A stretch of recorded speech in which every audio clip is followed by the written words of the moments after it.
Hello everyone, it is Joe here from OmniPoke, the channel that brings you guys everything Pokemon. If you're looking for PTCG live codes, make sure you check out the Potown store. You can get a 5% discount on your orders using that code OmniPoke. For today's video, I am having one last look before I fly to Japan tomorrow at the online metagame. So this is going to be that sort of last look, I think, for the majority of players who are probably starting to narrow down their deck choices, I would imagine, at this stage. There may be some who are more flippant and jumping between archetypes here and there. Still, of course, there's always more things to be learnt about the meta as we develop and as people are testing out in Japan. But this is one of those things for me personally where I only want to be packing a couple of decks at most and maybe some tech cards. So practically speaking, this is going to be helpful for me, hopefully, but also give us a good update on where we've gone in the metagame throughout the month of July. Going to be looking at mostly just the standings and jumping from tournament to tournament because I missed out a week for some reason in uploads, so we've got quite a few to look at. So we're just going to have a look at the snapshot of the top 8s and looking at lists only if they really jump out of the page. I am going to start with an in-person tournament though. We had the Asia Open in Malaysia where the winner was a Fusion Strike Mew deck. So yeah, it's not yet time to get rid of our Spiritombs. I've said this a few times, but I feel like it's pretty much guaranteed in Arc decks, but not really guaranteed in many other decks. I imagine there will be Drapions in the majority of Lost Boxes, but the majority of other decks won't be playing that card. So I think we're at like a decent enough level for Mew to still thrive, where there are some Spiritombs in some archetypes specifically, and some Drapions in some archetypes specifically, but it's not like everyone and their nan is putting in 59 cards plus Tomb or plus Drapion. I just don't think we're at that state in the metagame where Mew is probably not going to be above an 8% meta share, I would think, in day 1 or 2 of the World Championships. I think it sits around that range pretty much as like the 6th or so best deck right now. 6th or 7th, I would say. So yeah, I think it's not exactly the most volatile time to be playing Mew, which means, you know, you can play it if you're a fan of the Mew, but it has enough challenges in the formats, not just the tech inclusions here and there. It was a Lugia in 2nd place, a Goodra in top 4 that I do want to look at because this isn't something we see every day. It's incorporating double Sableye and Psychic Energy, so quite a low count of the goo. So really, I think the idea is to get an early Goodra powered up as quickly as possible.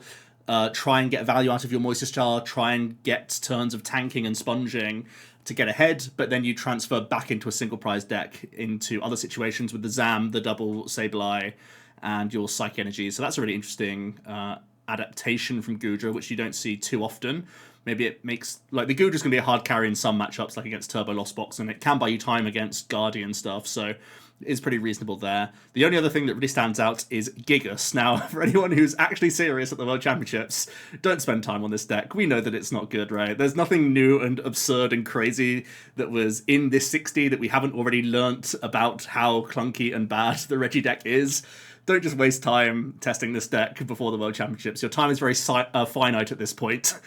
So, yeah, good for them. Very kooky, very cool. But if you're realistic about doing well at Worlds, don't even waste a day or a game on that deck, I don't think. It's just going to divert your attention. Alright, so we have the Full Heal Paldea number 5. It was won by Arctina. Then we have an Arcdura in 2nd place. Single Strike Lugia, a couple Lost Box Tinas, then an Arcdrago, and another Arctina, and another Arcdura. So this is a really, like, chunky V-Star heavy meta. Look at this. It's all multi-prize decks. And it was an Arctina that came out on top after all that. Yeah, wow, really thick on the arc. 5 arcs in the top 8 of this one. That's pretty intense. I'll be having a little bit more of a intimate look at some of the more recent late nights in terms of the metagame, in terms of how many people were playing what deck and such.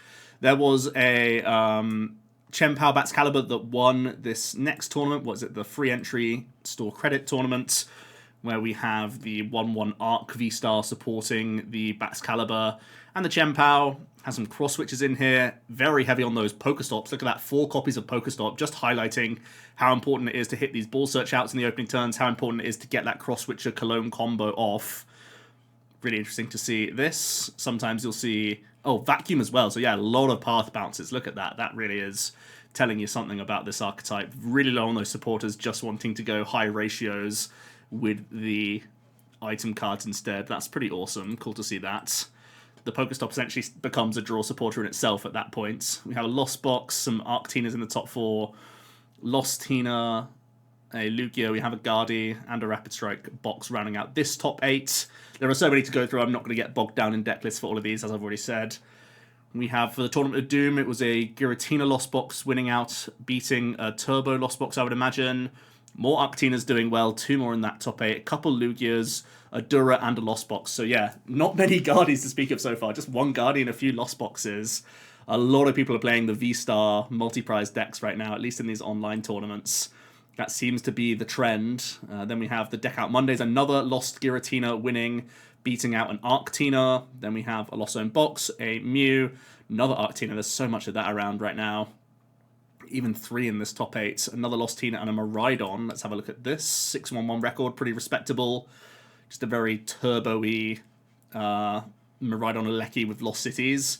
I do like aggressive decks incorporating these Lost Cities. I think it sort of turns the tide of the awkward prize trade that you have sometimes against the Lost Boxes and the Guardies by giving them a different sort of angle and a different headache throughout the game, just because their resources are taken away from them by that Lost City. So I think that's pretty valuable right now. But yeah, so many multi-prize decks right now. Specifically, Arc stuff is everywhere, as it seems. So we have the Late Night 117. This is going back to, what date was this? The 18th of July. So let's have a look at the metagame in that instance. The most popular deck was still Guardi, then Lost Box, then Chien-pao, really popular. And then we have the Tinas and the Arcs up in that mix as well, with Fusion Mew and Lugia dropping down to, what is that, 6th and 7th most popular decks, and the Urshifu. I feel like if these decks remain that sort of 5%, the Mew and the Lugia, if they're both going to be about that 5% of Worlds, I think that's quite low for a Day 1 Worlds estimate. But if you're thinking these decks combined are going to take up 10% of the meta, Intel Urshi just has a clean sweep through this field, I think. I keep just thinking about that matchup roulette. It's something I don't want to put myself through. But Brave Souls playing... So there you go, look, the Rapid Strike already in the top 4. The Brave Souls who actually play the Rapid Strike deck to Worlds, and if the Lugias and the Mews both sit below that 8% threshold of Day 1, you're just going to have such a good day, I think. Mortina doing well, Lugia in the final. A Palkia in the top 4. Let's have a look at this. Yeah, it's just that pure Palk with a 1/1 Bibarrel only. Wow. Quad City, Switcher Cologne. Pretty intense. Just draw good. Just do the Palkia thing. Not bad. More Chien-pao. I'm always kind of interested in this because it still feels like we haven't landed on a deck list, but more and more people are playing the Arc over the Palkia, which is interesting to see. Also for the Late Night 118. Metagame a little bit different. A lot less Guardi, a lot less Chien-pao this time around. They had a bit of a reshuffle with Lost Zone variants being much more popular. Arctina still being very popular. The overall win rate for the Tina is very high. It was a double Lost Box in the finals, though. We have this Gengar deck that did the rounds, where you have Houndoom, Bibarrel, and Gengar. I mean, you really don't have much consistent search for multiple Houndooms, but the Dark type coverage is still good. Fear and Panic is good against these Arc matchups, and Swallow Up does do a really good chunk into them as well, right? So it's almost like a throwback to very old Gengar. I'm surprised we don't see Squova alongside this as well. I guess it's a question of bench space. And I'm also surprised, why would you not just play an Urshifu in here as well? Strange to not play, even Urshifu VMAX would give you a much better time into Arc Dur. Maybe it's just you don't have space because you're already playing 3 stage 1s. Maybe that's all it is. But yeah, I mean, it's actually unironically not the worst deck that you could be playing right now. I think it's just sus to play 3 Houndoom and rely only on Ultra Ball to find them. But you have cheap enough attacks with Gengar that it's probably okay just to sweep on its own, to be honest with you. Pretty cool deck. I'd be surprised if we saw many of them at Worlds, but it's honestly not that bad. It's probably better than Turbo Darkrai or something along those lines, because you at least have a fallback draw engine. So it's similar to the Palkia deck, right, where you're just this pretty decent tempo attacking Mon with Bibarrel fallback, so you don't just lose to Iono. Pretty cool. Onto the full heal Paldea then. Tina winning again. We have a Guardi that did make seconds. Let's have a quick look at this. Anything to report? Not really. It's playing Fish, Palpad, Penny, but not playing any Sealstone. The Sealstones seem to be much more popular at NAIC than they were in these online tournaments. We have an Arc Umbreon. Is this not playing Dur then? Oh wow, okay. It's a toolbox. Has Lucario for the fighting type coverage, the Flying Peak for the lightning. Well, yeah, somewhat lightning type coverage, but also just helpful against Chien-pao, being a frustration for them at times. This is quite similar to the mentality of like Worlds last year, where you say like I'm an Arc deck that can beat other Arc decks because I have Lucario. I'm not sure how true that actually is for how slow this actually comes online, but I understand that mentality of like, oh, I hit all the weaknesses, therefore I'm a good deck. So many Lost Tinas and Arc Tinas in these top 8s. Man, it's insane. This feels like they're going to be like some of the most popular decks, I think, if we're going off of this data for World's competitors. We have another tournament with Tina on top again. We have a Ting Lu that actually made an 8-2 record. Oh my god, the day has finally come. Oh, yes. I could kiss this person on the mouth, JFreak7, playing Quad Judge, no Iono. Man after my own heart. You genius. You are a cheese deck. You embrace the cheesy nature of the deck. Your brain is huge. Finally, the day has come. I'm actually so happy. Tinglu's terrible, by the way, for Worlds. No one will play it. But it's cheesy as hell. We have more Palk Bibarrel. This one's playing a few more tech attacking Vs. The Starmie being helpful against the Arc decks, obviously. It's playing some Charms as well, trying to stay out of range. That's even more interesting. So yeah, some explosive starts going on. Just a couple of the Velocity in this one. A little bit more like teched out, I suppose. What else we got? More chien-pao. I'm always interested in looking at these because it feels like they're going to be different all the time. Yeah, this is like a throwback list, right? With a 2-2 Bibarrel, 2-2 Palk. This is like how people tried to initially build the deck. Has one Skater's double city. That's interesting for sure. Who knows? You basically got to find out what sort of chien-pao you're up against on the day, I think. We have a Mew fusion build winning the next one, losing to Lugia. Oh, sorry, beating Lugia. Some more Tina, some more chien-pao. So there has been maybe an uptick in chien-pao this week. It seems to be doing a little bit better. We have, I imagine that's playing the same Arc Toolbox again. Arc Quasar in 9th. Yes, you will get a moment to look at. Okay, so it's that same thing we've seen before with Armor Rouge trying to add some energy to allow these to get into the mix. Not bad. The Armor Rouge base and combo. I didn't put any time into this because once again I feel like I want to dedicate all my time to testing a deck that I'm actually likely to play for Worlds, and that doesn't fall under that category. So let's have a look in a little bit more detail then at the last three. We have the late night 119 and 120. Let's have a look at some deck lists. It was won by Giratina, Lost Box.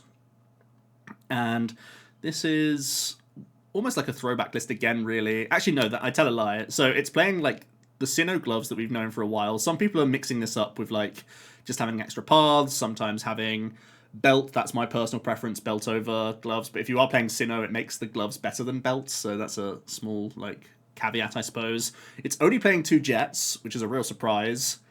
But it's playing double Clara, double Recycler. So it's playing no Rod at all. Such an interesting approach, where typically you would see usually another boss and a Roxanne in these slots, and a Giratina in these slots, but instead it's like cram heavy, Sableye heavy when it needs to, with Clara recovery for those sorts of Pokemon, and it has just Recyclers and no Rods. It's such a strange dynamic that you have going on here. So yeah, really different build going on with this one. Really low on the ball search as well. 1 heavy, 2 nest for VIP. That's it. So yeah, a really wild list, to be honest with you.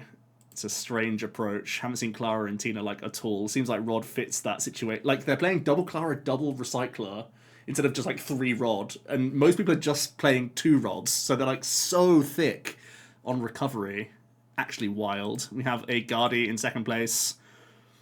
This is playing, okay, the Palpad combination, but not playing the Luminion. Honestly, I feel like I like Fish in this build over just like playing one of the Iono, to be honest with you. So you have that cherry pick potential. You're already playing Penny and Collapse anyway, so, and you're playing Forest Sealstone. Like, why would you play Forest Sealstone but no Fish? It's such a strange way of going about things. Also, like, you often play the Forest Sealstone so you don't have to play the Candy. So even just keeping your support count, cutting a Candy and going to Fish sounds better to me. Yeah, also a bit nervous about 3-level ball. It's the best card in the deck, apart from all the other good cards. Yeah, there's just, it's hard to fit everything into Guardi, right? We have some Mews in the top 4. Anything to stand out here? Not really. We have an Echoing Horn in this one. Not sure really what else. Yeah, just fairly standard, straightforward. Another Mew. This one plays a Cave for a little bit of tech against Lost Box, I suppose. Nothing too wild, though. Another Guardian in the top 8. This one is going with... Interesting. So it's like the just good supporter approach, but also has the worker and 3 stadium. So 4 total bounces. That's a lot of ways around path. And it's playing Mirage Step as well, which we still don't see a ton of. But I feel like this is pretty okay at dealing with Lost City. Just so you still have like extra floating candies and rolls for once like early pressure comes in with Lost City. I wonder if any other people are going to go with a Mirage Step route. I know the Japanese contingent were much more willing to play Mirage Step in the opening stages of Guardian when it first came out in Scarvi meta. But it feels like most people have gone to just a pure refinement train. But I feel like there is merit to Mirage Step just because of Lost City now. We have a Lugia. Looking like a pretty standard Lugia, to be honest with you. I think Stonjourn is not a bad... Oh, it's playing no... Okay, not a standard list at all. I tell a lie. It's playing no Urshi, and it's playing Towers over coin flips. Okay. I understand that you flipped one too many tails on Mezagos. I understand. I feel your pain. We have a Turbo Lost Box. It's not playing Skyseal Stone or Raihan, but it's still playing the Zapdos package. Interesting. It's playing no Dragonite. No Drapion either. So strange to not play Drap in this list. I feel like you're really bad against Mew if you don't play Drap with that build. We then have... Oh, what is this? I have to read a card? 250? That's a big number. Is this better than Tina V-Star all along? This is Giratina that can bop on turn 1. Wait, it's even playing this one. What the... What the... It has space for all this in a Kyogre build? There's no way! It's playing a 2-2 Dragonite, but only one of the Dragonites is Dragon Gale Dragonite. It's so strange. What does this V-Star do? I guess it's a good way to thin, huh? It's pretty... I don't know why you would play this Dragonite ever. I guess 160... It doesn't sound like a good number to me. Why would you not just play double Dragon Gale if you already have Giga Impact anyway?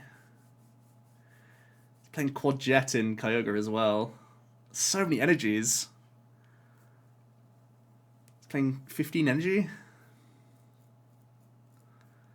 Wild. What a wild list. Double V-Star. Not just 1, 2. So good he played 2. That's crazy. I just don't know. I'd love to see some innovation like that at Worlds. So let's have a look at the overall meta share. And yeah, look at that. Giratina now the most popular deck with almost 15% of the meta share. I'd be surprised if it was the most popular Day 1 Worlds deck. And Day 2 Worlds deck, probably. But I can see it definitely being more... Maybe it is more popular than Lost Box Day 1. I feel like it's probably going to be a combination of like 20% of Comfey, you know? I feel like it's going to be a mixture of Tina and Lost Box, but I think it's going to be roughly like 8 to 10% of each. I'd be amazed if Tina Lost Box, like out of nowhere, became the most popular deck. I just don't really see the people having that sort of confidence, but it's done well for like a whole month online now. We'll have a look at the stats in a bit, but... I mean, I'm laying my hat on it, so maybe other people will respect it too. chien-pao, 3rd most popular. Pretty insane. There's no way chien-pao's going to be the 3rd most popular deck Day 1, right? That's just absurd. Its stats are woeful. Its top cut ratio is woeful. It's not all about online data, of course, but yeah. We have Lugia winning the 2nd late nights.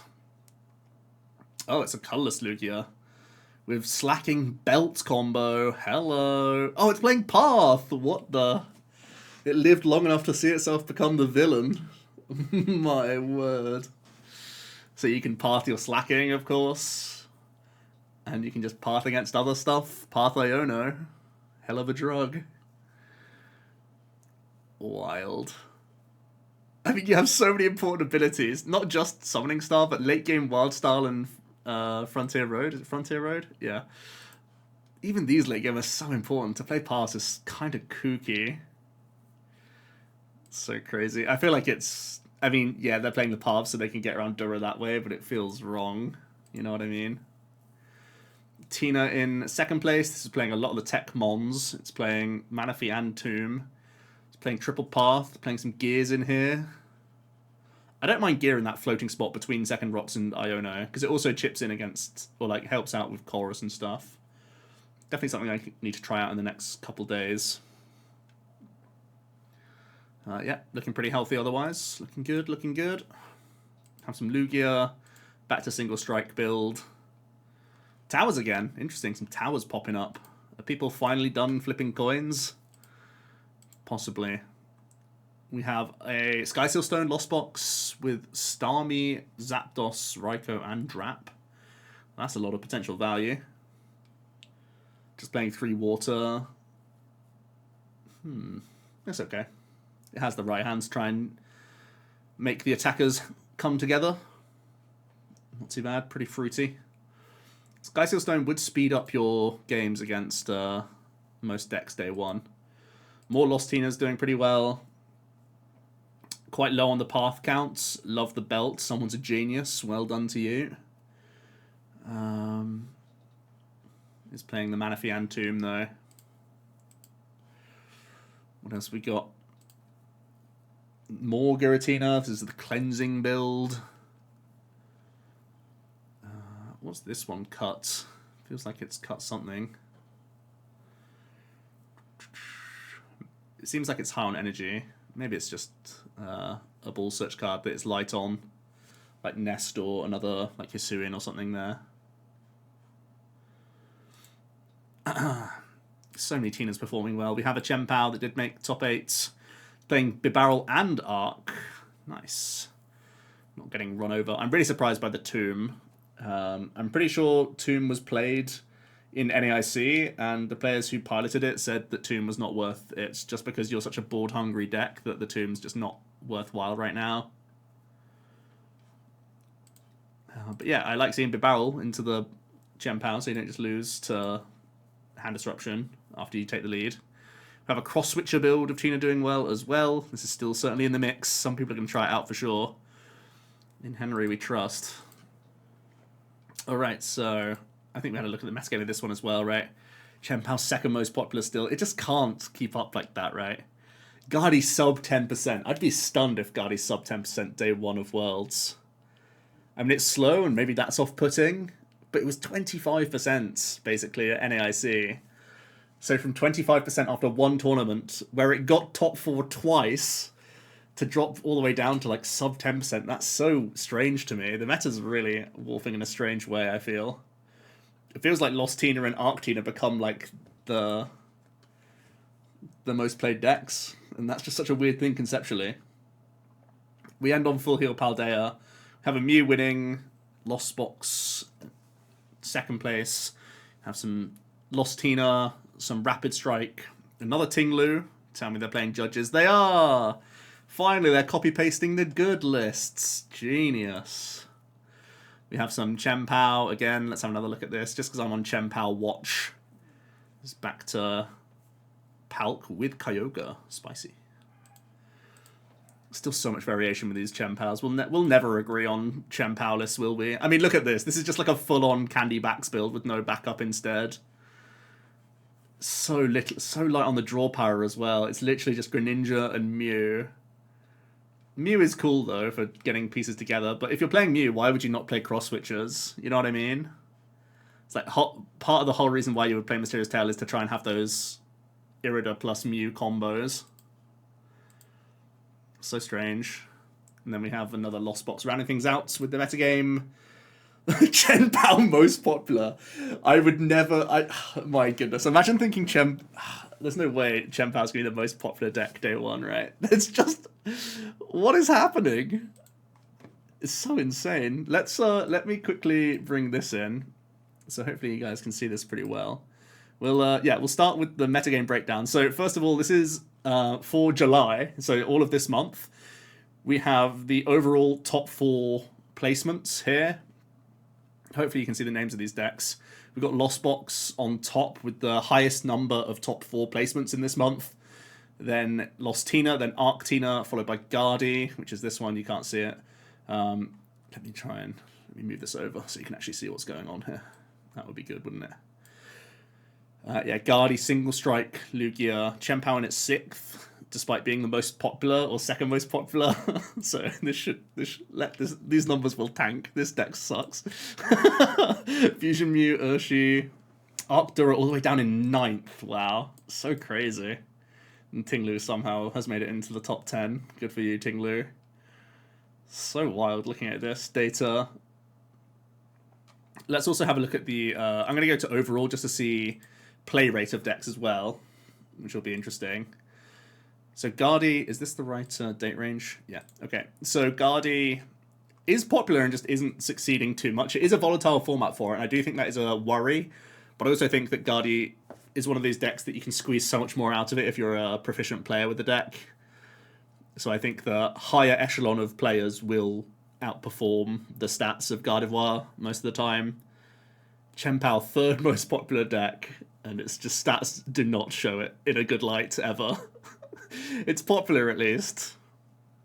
The Lost Tina all the way up to top 4 in popularity when it was probably like 8th or 9th pre-NAIC. So that's like the big adjustment, I think, for Worlds, where there's this expectation of a lot of V and V-star decks out in the game, and that's why you want to have Giratina rather than just be a Turbo Lost Box, which just hopes to tempo out stuff. That's why it's called Turbo Lost Box, right?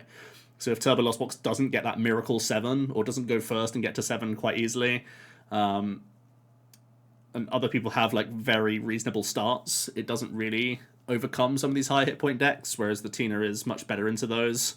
So I can see that happening all over again. Honestly, I feel like the meta is really good for Urshi Intel.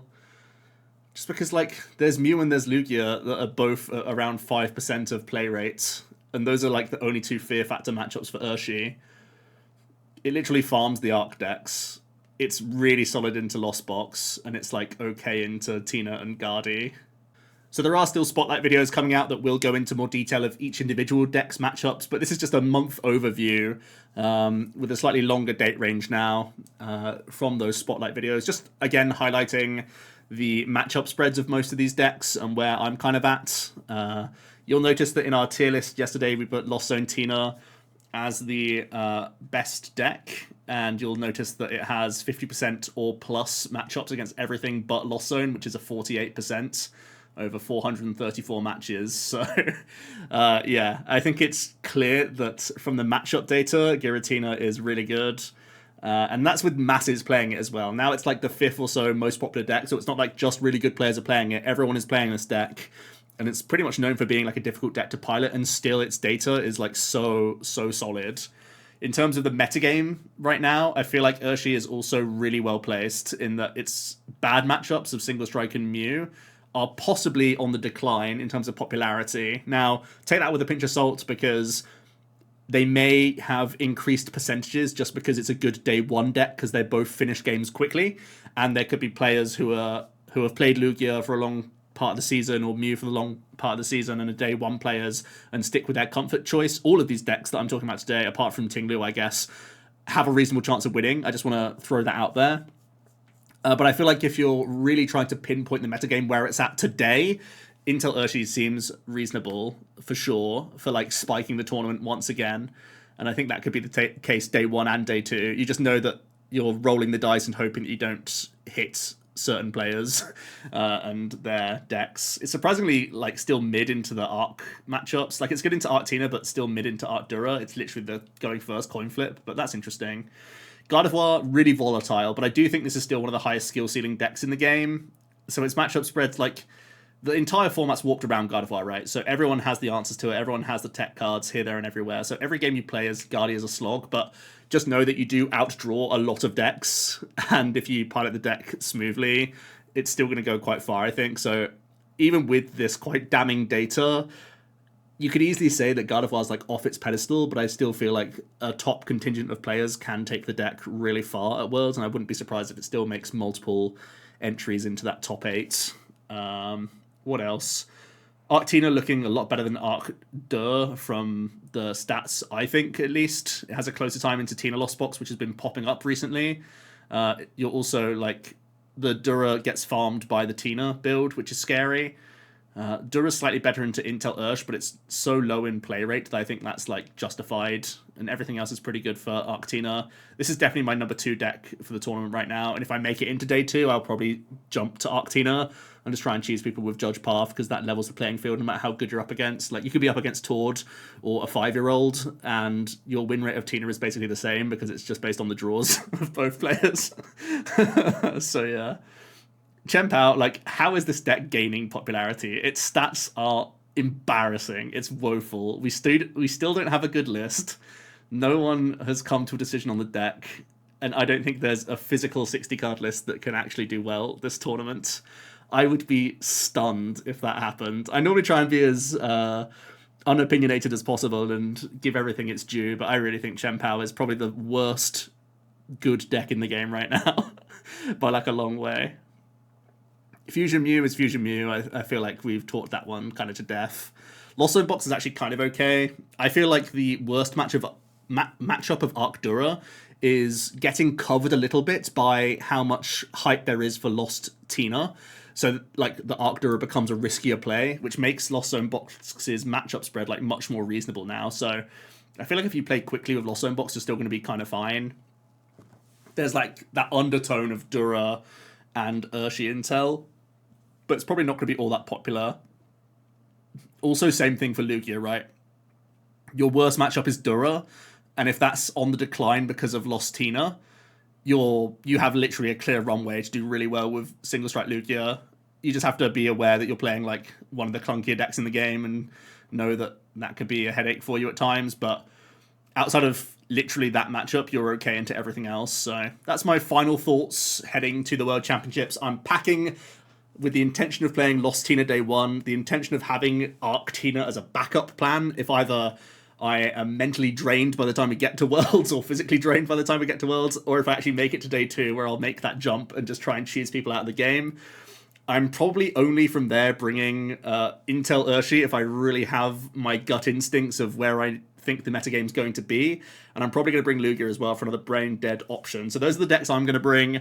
I don't want to put myself through the headache of Gardevoir. That's just my own personal excuse, and I want to do the same thing about Lost Zone Box. I've been down that road basically all season to get to Worlds, and it's just so much effort for the payoff that you get of playing a deck that's like just a little bit better than other decks at best. So yeah, that's my final thoughts going into the World Championships. I've tried to be as honest as possible, not trying to meta manipulate in any way, shape, or form. I'm always pretty honest when I can be about this sort of stuff, and that's what I read from the data and what I read from my own testing and my own preferences as a player. Let me know your thoughts down below, and there is going to be footage going onto the channel throughout the next couple of weeks while I'm away. It's going to be more of these NAIC testing, post-commentated games, and it's going to be more spotlights. So I've tried to have a backlog of footage, so there's not just going to be a blank space on the channel for a couple of weeks, but I am going to Japan tomorrow. So yeah, I'll see you out there. Wish me luck, and I'll see you in another video tomorrow. Cheers.